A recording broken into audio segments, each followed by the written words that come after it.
Okay, here's the toolkit. So what we know in the digital realm is that with all of these technologies that basically allow us now to integrate audio, visual, animation, all of the different forms of expression all at once, is that you have to organize them to some purpose. Now, people that are content creators online, they know this.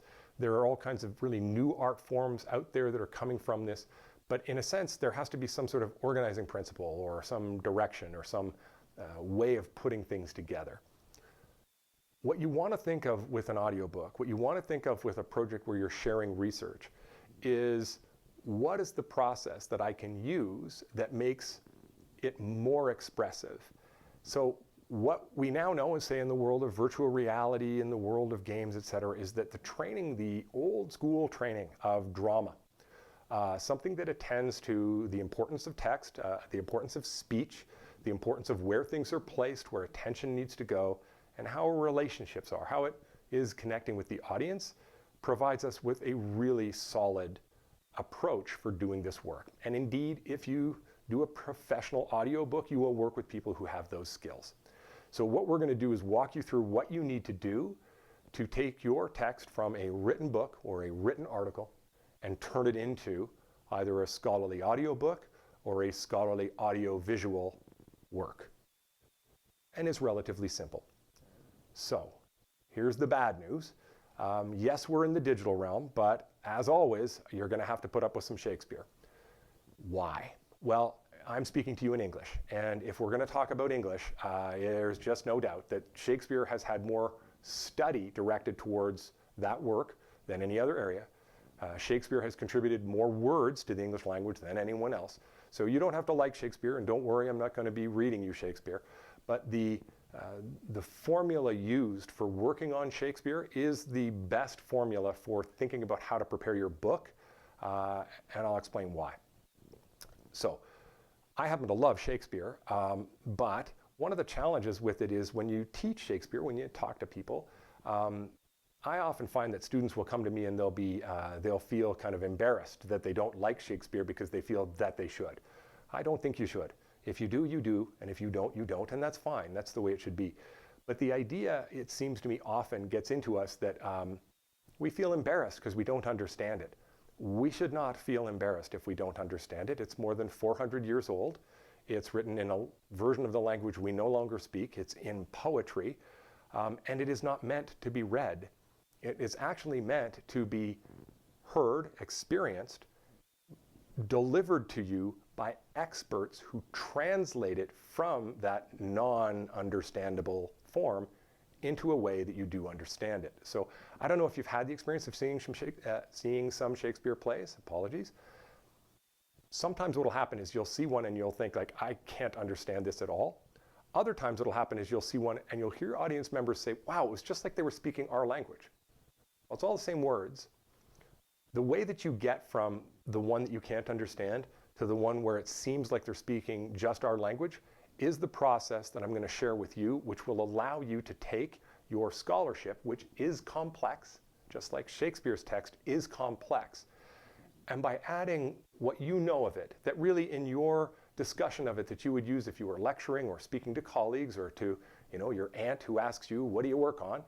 If you add a little bit of that there, what can happen is you can make it understandable to a broader audience. And that's something that I believe is worth doing. And it's something that you can do without much money. It really is just about these techniques. So here's how it works. Why I'm talking about Shakespeare is that the process for doing Shakespeare requires more attention to the complexity of the work in order to get the understanding of that all the way to the audience than work that is just easier to understand, more directly easy to understand. And so what you do is you begin your work doing what is called table work. So imagine this. You're going to work on Hamlet. So maybe you're one of the actors, maybe you're playing Hamlet, maybe you're playing Ophelia, or maybe you're the designer. You're going to do the set, you're going to do the lights, you're going to do the costumes. There are many people that come together to collaborate on a project like that. Well, what you have to do is you have to do what's called table work. In general, if you go to work on a play or a movie, you'll be recording, you'll be performing almost right away. Not with Shakespeare. What'll happen is you'll basically spend your first week at a long table. Maybe think of it like a big long dinner table you put together for, like a family holiday where you sort of put in those leaves in the middle to extend the table. Everybody's at one of those long tables. Everybody's got their script. And in the middle are a bunch of Oxford English dictionaries, specialty books that tell you about the pronunciation of words in Shakespeare and how a certain word meant different types of things. There are all these collections of those that are available to us. There are then editions of the plays where people who are experts in the area give you interpretations for each line. And you just have those there. And now what happens is we sit together and we go line by line through the play to make sure that we understand what each line means. Because if I don't understand it and I have to say that to the audience, they're never going to understand it. I have to make sure that I understand it. We have to, as a group, understand exactly what we mean when we say these words. And if we do that work, then you're going to find that the audience says, wow, it was just like they were speaking our language. Now, there's something interesting in this. We all know that we sometimes assume we know the meaning of a word when, in fact, we don't. And an example people will often use is, what if I asked you right now to, please explain what is yellow? It's difficult to be that precise. Well, with Shakespeare, which is a form that was entirely language for a society that was highly trained in language because it's all they had, you really have a lot of nuance in there. You have a lot of complexity in there. So we shouldn't expect it to be easy. So we spend that week. And I bet you that sounds kind of boring to you. It's actually a lot of fun as you work out what it means, because of course it doesn't mean one thing. You have to agree on it. And it can get quite challenging. Now, the OED, the reason you use that, the Oxford English Dictionary, is that it is a dictionary that records the meanings of words across time, and it is the one that can give you the most accurate description of where those words came from. So it's kind of the expert source on what the words will mean. And so by doing this, what happens is everyone comes to a shared understanding before you move to performance, whether that would be on stage or whether that would be on film. Okay, so now let's imagine that you've written a book in your area of expertise. So your work is going to be, say, in chemistry, your work is in political science, your work is in dance. So this is an area that you've worked in for many years, and it is complex. And so you write out your work, and it's there, and certainly your colleagues and the peer reviewers at the journal where you publish, they understand it. But is there a way to make it slightly more accessible by having a performance of that text that supports the meaning that you know is in there?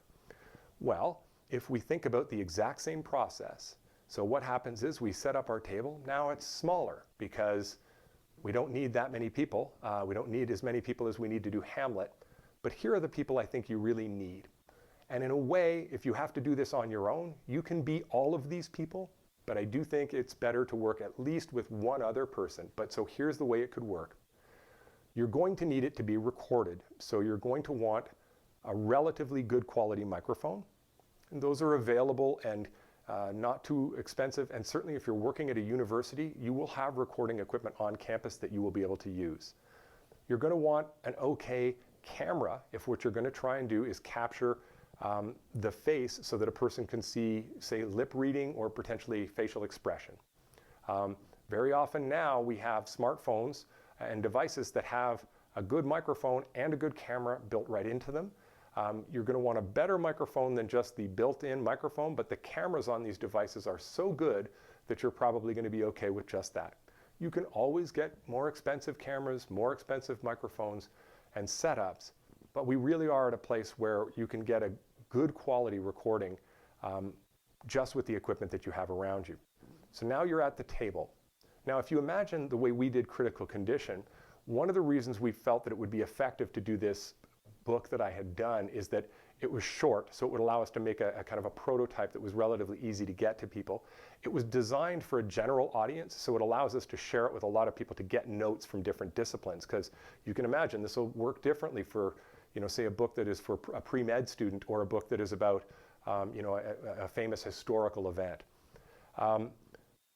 And because I wrote it and I also have been trained as an actor and as a director, I kind of could serve a couple of purposes there, that I would be okay to read my own text. Now, here's why I say that.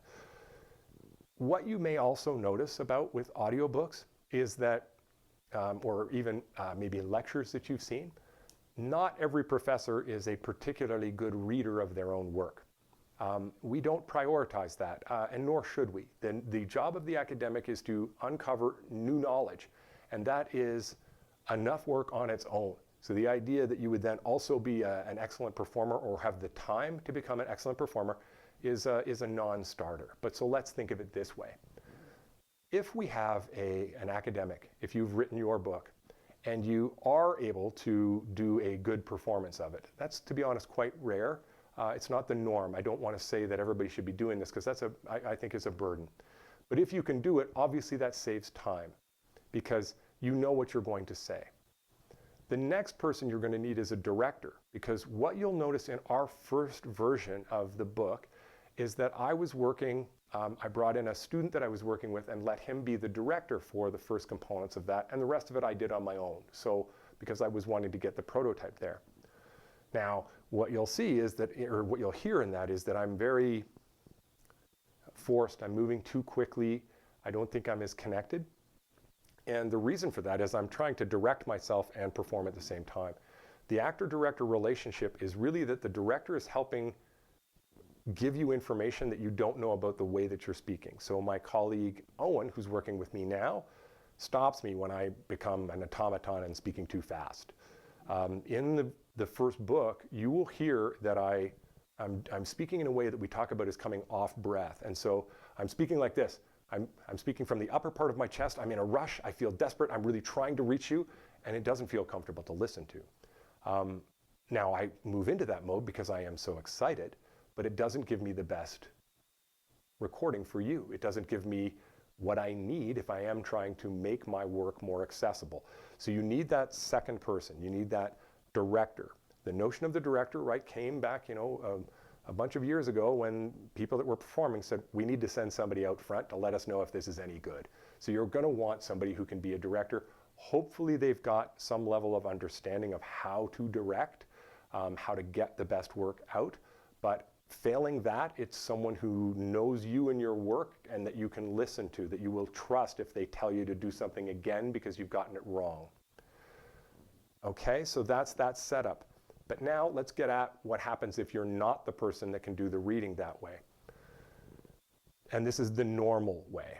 So what you would have is, if you think of the expertise, so let's say that your expertise is political science. So there you are an expert in political science, and you would want to collaborate with other experts. One of the traps of the digital era is that we think like, oh, everyone can take a photo and everyone can record audio. Yes, they can. Not well, though, right? It would be the same as everyone can do political science. You have dedicated your life to developing a level of expertise, which is why you've created work that you want to share. So if you can, you should collaborate with an expert from the performance side. If you're working at a relatively large university and you have a drama or film program, there will be people there with training in directing. Or perhaps you have a college radio station. You'll have people in there that are used to getting performed material onto the airwaves, onto various forms of recording. So you'd want to collaborate with an expert. Now let's talk about an expert performer, because there are people that are trained, so actors, potentially radio hosts. There are people who are trained as speakers, orators, these types of people. They're good at taking the information in the text and getting it to the audience. Let's remember our friend Shakespeare. He was not a very good actor. He played small parts, but his work was pretty good. The thing is that they're different talents. So if you're a person that can write out an essay or a book of valuable research, that is an extraordinary contribution. To expect yourself to be a performer at the same time is unfair, to say the least. So let's imagine then that you've got a director and you've got a performer now, and then you're there. Here's how Tablework works. So you'll recall we have our long table at the Shakespeare session. We're all there, all these different people. We all have our Shakespeare script, and we have these books that tell us what it means. in those structures, and I've done a lot of Shakespearean plays as an actor and as a director, the director has an idea of what's going to happen on the path through. There's another person that works with the director. That person is called a dramaturg or a literary manager, etc. Generally, it will be a university professor who's an expert in Shakespeare. So you've got a person who understands what the text means that helps the group understand it. That's their expertise. So you, the author of this book, are that person in this new model. So you have a performer, someone who's good at taking the text and making it more accessible. You have a director, someone who's good at working with the performer to then get that material into the hands of a sound engineer or recorder, right? Where hopefully, if you can ever get to the place where you have experts for all of these, you'll be in great hands. But if you're doing it on your own, you have someone who can be in charge of capturing the information. You have the performer, and then you are the expert. When you're doing that table work, you're going line by line, and you are helping this actor, this performer, understand what you want to get across. So when I'm trying to help someone understand, what fardels means when you're going to do something like Hamlet, that's a very complicated word to try and understand. It takes a lot, and a performer is not usually known as someone who's deeply caught up on text. Their strengths are in different areas. So it's a complex process, but when you do it, it works. The audience understands. Similarly, within your work, if we stick with that model that you've got a new contribution in political science, this is complex stuff. And so you need to help make sure that you have this performer doing it the right way. And so what happens is we sit down with your book. We have a performance text, though, so we're going to begin marking it up for the way we want to read it, because we punctuate differently for performance. And I would read it to you. So say I read, the opening of your book, and I rush through a particular sentence, and you say, whoa, whoa, whoa, whoa, whoa. That's the most important sentence. This word here is incredibly important. It's the key word. So as we're going through, I now know this is the key word that I should emphasize. I will mark that in a very particular way. I may have rushed through a sentence, and you say, no, that has to be slowed down. That's the most important concept, and that is quite complex. So we create the performance text by reading it to you and having you correct us to make sure that we have what is necessary. So this table work is what will allow you to take a complicated work, get it into the hands of the performance specialist, who can then deliver it in a way to the director. So now if you imagine what the director is doing, the director, as my colleague Owen is right now, is on the other side of the camera, is monitoring how the information is coming in, but also has a copy of that performance text. So with that performance text, the director has been listening to you and knows that you want this particular key word to be emphasized. Now, if the performer misses that, what the director will do is take them back and say, let's do it again, right? What will happen is that the director is going to say, okay, look, this paragraph here is really important, so I want to get it recorded 3 different times.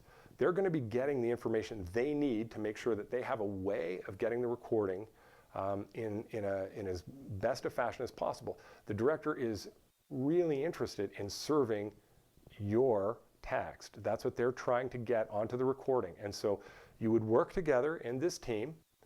So if you're able to read your own work, good, you're working with your director, and you take your text of your book and you mark it all up for performance. You're going to mark it for where you should pause. You're going to mark what words are most important. You might mark an area where, when you were writing the book, you placed a bunch of S's all in a row, and that is hard to say, so you might mark it that you're going to slow down there because you don't want to be kind of spraying the microphone. So you mark it up in a way that allows you to see it in a way that makes it easy to read. I'm certain that most of us have all done lectures where we have taken papers to present them, and we all have our little tricks for marking them up as performance texts. So you would sit there with the director, mark it up to make sure that what's happening is you're doing both roles. You're helping the director understand what is important. So you're saying, look, this is really important, this part, please make sure that we capture this, right? And now that the director is able to do that, you can then just focus on reading. And they'll keep an eye and say, hey, you told me that was important, and I think we went through it too fast. Can we just try that again? Because they're keeping an eye on that. You've given them that information, and then you're just going to focus on reading it in a way that works well. They're also going to be listening to the sound. And so maybe there's a part where the microphone got bumped or something happened or there's a noise outside, and you'll have to go back and re-record that paragraph. So they'll be marking those parts that they want to revisit later. So that relationship is key. Or what happens is that you've prepared the performance text, and now the performer and the director can do the recordings, and you, if you can't be present for all of the recordings, are able to then listen to what has been done, and you can say, oh, in these few parts, we're going to need to redo it. But once you've helped the performer understand what is necessary inside of that particular section, they're able to do their work without you having to be there the entire time, if that's the case. So what I would suggest is that there are some people that are good at reading their own work. It's not all that common. And if you can, it's like anything, best to work with experts. So if you have a trained director, that is good. If you have a trained performer, that is good. If you have a trained sound engineer, etc., that is good. With one odd little note. As good as any performer is, there is something magical about an author reading their own work.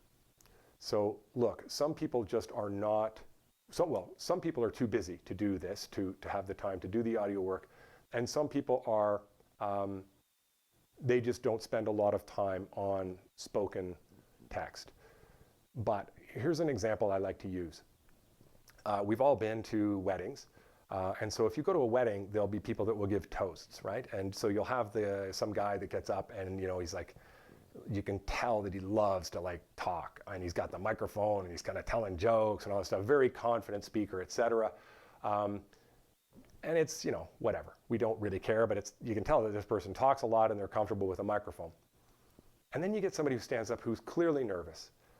They don't like to speak on a microphone. But they've got something that they want to say about this couple that's getting married, and they, it's their friend or it's their brother or sister, and it's from the heart, and it makes us cry. And the reason is there is something about authenticity that is more powerful than just craft alone. And so if there's a way for you to do the recording yourself, there is some magic to be found in what we'll hear from you when you read your work. And the reason is, ironically, I began this by talking about the fact that I can get caught up in going too fast. I love this work. I love the work that we do. And I think in our best moments when we are teaching or presenting to colleagues, we can hear the passion. We can hear the love for those ideas that we have had for years and that drives us. And so if we can get that onto a microphone, believe me, that will make your text more understandable than any professional reader. It can be difficult, but it might be worth trying to get to that place. I don't think that it takes too much, and we're going to give you some instruction on some of the ways to do some of these pieces. We're also going to show you what happens when, I keep pointing because we're using the arrows to show you where this is. What happens when you get so excited or so focused on the idea that you stop being connected and speaking conversationally and start just trying to get done. And so I hope that this will be helpful to you. It is designed basically to be improved as we go. And so if it is not helpful, or if there are aspects of it that you would like to see improved, we would really appreciate it if you would let us know so that we can improve it. We want to just keep sharing this with people so that they can do that. We have basic equipment list for you. We have the protocols for what you would do with the text and how you would mark it up. There are ways to go about this. So there's software you can use that will give you a teleprompter app so that once you put your performance text in, you can just read it as you go because you're not going to be memorizing, obviously, this much text. And we want to make sure we have those tools available so that if you want to do this, what you can do is, if others on your campus, maybe you've got somebody who's familiar with directing from the theater, but they haven't done something with this type of work, or you've got a friend who's a particularly good speaker or an actor you know, you'll be able to share this with them, and then that will frame your project. Believe me, if you've got friends that are actors and friends that are directors, they will be familiar with Tablework and with preparing a performance script, which is really just taking your reading script and marking it up for presentation. Generally, it'll be things like increasing the font so it's easier to read. You'll draw big breaks so you know where to take a breath. You'll maybe make a mark about a line that is particularly important or a word that is a key word. What we will generally do is on any given page, we'll maybe put into bold the words that are the most important, because when we're reading, unlike when we're speaking, we can go past a sentence very quickly, forgetting that this word is incredibly important. That spot, and this will come back to the Shakespeare piece, is of particular importance. So thinking about Shakespeare or thinking about your work, so complex work that we want to share. Well, if I'm working on Shakespeare and I'm very familiar with Shakespeare, and if you're working on, say, your political science or your chemistry, you know it so well that what can happen is we can forget areas that are quite complex. And so I notice that when I'm working on Shakespeare, I have to be careful not to just zip past something because I understand it and assume others are going to understand it, when really there isn't any reason that they should. It's just that I've been working on it for so long. And so we mark up our performance text with those key words to remind ourselves that these are the words we want to make sure that we really pronounce precisely, because they are what's necessary for the reader to truly understand what we're trying to share. You can think of them maybe as the kind of the milestones as you go through your piece. Finally, there's a way of going about the recording sessions. You're going to find that if you haven't done a lot of this before, that you shouldn't try and do a whole book all at once. You're going to want to go slowly. Your voice will get dry. You'll become tired, and when you become a bit tired, your voice doesn't pick up as well, so it's no longer as engaging. So it's going to be good to, you can do all of your table work, get it kind of prepared. Maybe begin just working on your introduction or one chapter so you get your process in place. And then just do shorter recording sessions to give yourself a chance to develop. And you can listen, of course, as you go to see what the quality is. Now, because we're creating this to add to our audiobook, I am speaking to you without headphones on. But what you would want to do when you're recording is, as you're recording your audiobook, you're going to want to have headphones on and be listening to the sound that's going in. Because when you're really focusing on the highest level of quality, you want real-time feedback for how your voice sounds. It's incredibly important. And so obviously you can, if you've got all the time in the world, you can just record and record and record until you get the right version and then edit. But editing takes a lot of time. And so if you put headphones on, if you're not as concerned about sort of how that might look or I don't know what, but if you've got the headphones on so you can really get the best version of the sound back in your ears as you go, it will help you to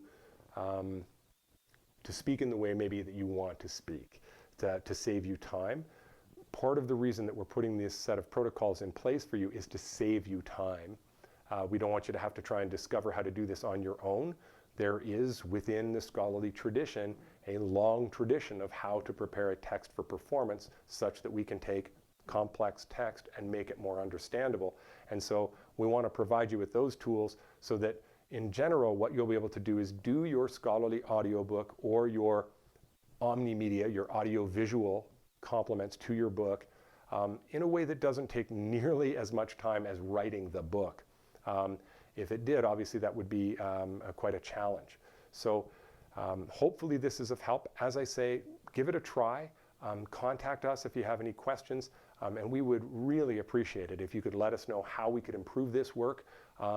And be as tough as you want. This matters a lot to us. We really want to know, how are we failing you? How can we do better? So thanks very much, and I hope you're having a great day. Goodbye from Calgary. See you later.